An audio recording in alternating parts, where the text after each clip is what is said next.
Hey, if you're new here, my name is Maria and I make and mix music, and today I want to show you a quick before and after of the vocal mix for my short cover of Where Is My Husband by Raye. First, let me show you what I have prepared. I focused on that most iconic part. I recorded the lead, 2 doubles, and the harmonies. Those are the raw vocals.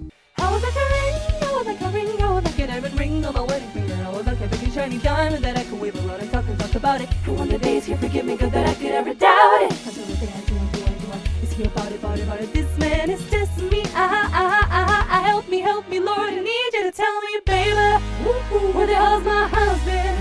What is taking him so long to find me? Oh, baby, where the hell's my lover? Getting down with another. Yeah. Tell my grandma said it. Alright, so that's what we've got. And first things first, what can we notice here is that this part of the song is pretty dynamic. So before I even touch any compression or EQ, honestly what I do is simply automate the lead vocals by hand, and I make sure that I automate that volume pre-effects because I want those effects to be fed with the signal that's already balanced out more even, because simply compression, especially compression, will react better to it and it'll sound more natural and so on. I automated the volume in the lead and the doubles. Here I'm actually starting by mixing it as a group, the lead with the doubles. So I'm cutting the low end that's unnecessary and will only mess with our mix. I added a high shelf from 12K up. Then compression, here I was comparing whether I wanted to use a bus compression or LHOA, but I liked the sound of LHOA more and the saturation it gave to the vocals, so I just stayed with that. Yeah, and then saturation from T-Rax. Those are things that I drop at first and then I go back and forth to either adjust them a bit more, right, or sometimes I add more things throughout the process if I feel like it, if I feel like something is still missing. So this is how the lead and the doubles sound together after those small adjustments. Baby, where the hell's my husband? What is taking him so long to find me?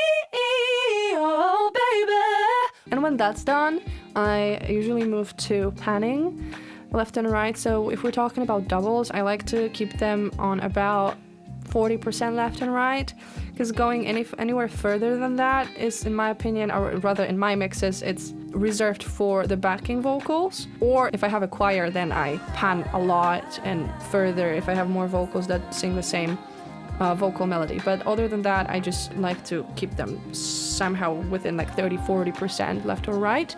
So next, to add a bit more texture and power to the vocals, I did something I usually do.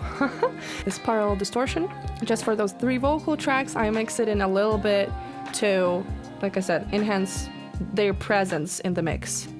On the Devil Lock, you can see that I set crunch on 0 because that's compression and I don't want it to compress the vocals, I just want them to distort. Baby, where the hell's my husband? What is taking him so long to find me?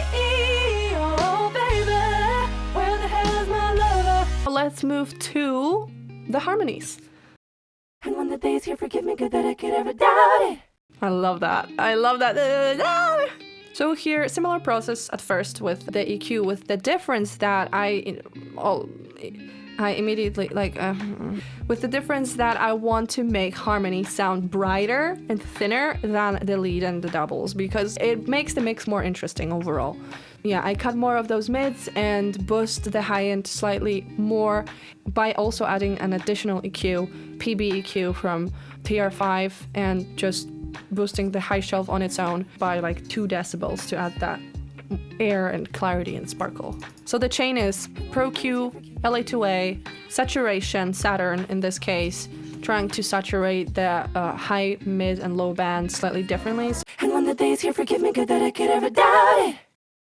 And when the day's here, forgive me, good that I could ever doubt it. Oh yeah, and I automated the LA2A on those actually. So for the harmonies, I automated the gain, because on those loud parts I felt like it was working slightly too hard, on the quieter parts a bit like not enough. Then panning the harmonies left and right. Usually what I do is that I take the high harmonies and I pan them the most to left and right, like about 50-60%, and the mid harmonies go for about 40-50, and then the low ones 20-30. Mainly because the lower ones, if you push them too much to the sides, they might disappear a little bit, and the high harmonies, they like to highlight themselves in the mix, and they will be audible anyway. They will catch your attention, but the lower ones can disappear a little bit, so it's safer, in my opinion, to just keep them slightly closer to the center. About it, and one of the days, here, forgive me, God, that I could ever doubt it. Until the day I do.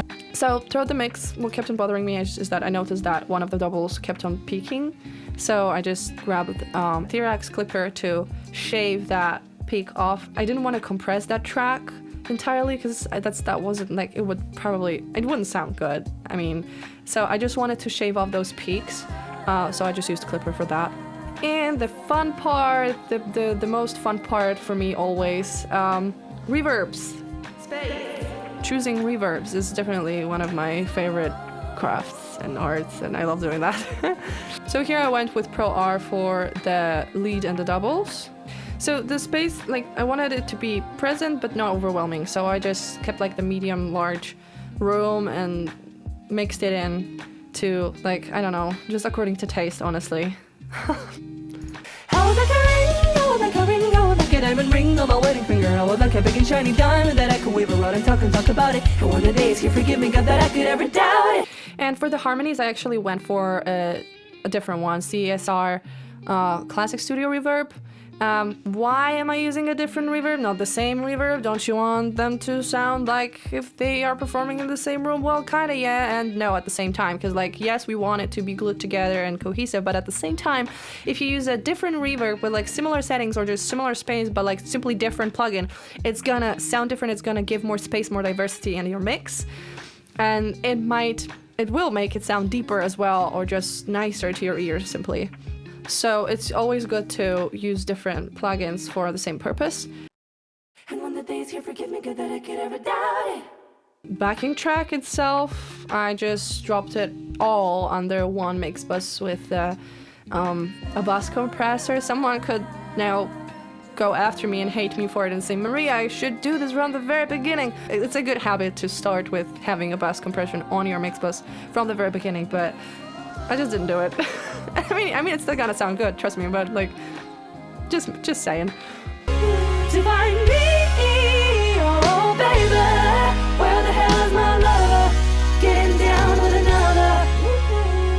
Tell him that my grandma said it. Tell him grandma said it. And you can hear that it's more powerful with that bus compression, that it's glued together much better, that it's giving you something more out of it. But then still listening to it, I figured that like I need slightly more energy from the vocals in the chorus part. I could probably leave it the way it was, but I want to, you know, like tweak it a little more. So I then again added parallel distortion, but now on the entirety of the vocals, and automated it only for that last part, only for the chorus. And then after listening to the whole thing, I still figured that I might actually, aside from using LH2A, use a faster compressor with faster attack and faster release. I just felt like it needed more control. Okay, anyway, so now let's take a look at what we've started with, and then I'm gonna present you the final product. So again, a reminder, what we've started with. I would like a ring, I would like a ring, I would like a diamond ring on my wedding finger. I would like a big and shiny diamond that I could wave around and talk about it. And one of the days, here, forgive me, God, that I could ever doubt it. Until the day I do. Is he about it? This man is testing me. Help me, Lord, I need you to tell me, baby, where the hell's my husband?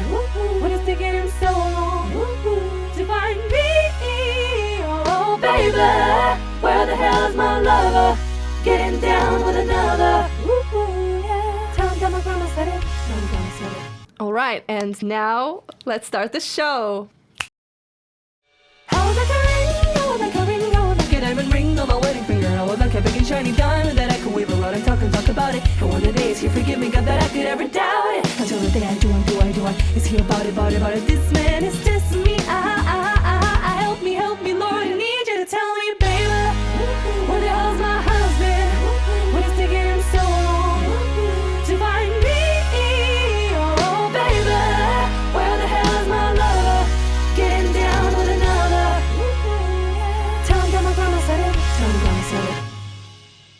If you like my content, don't forget to like and subscribe to my channel. Follow my journey as a music producer and an artist. Thanks, and see you next time.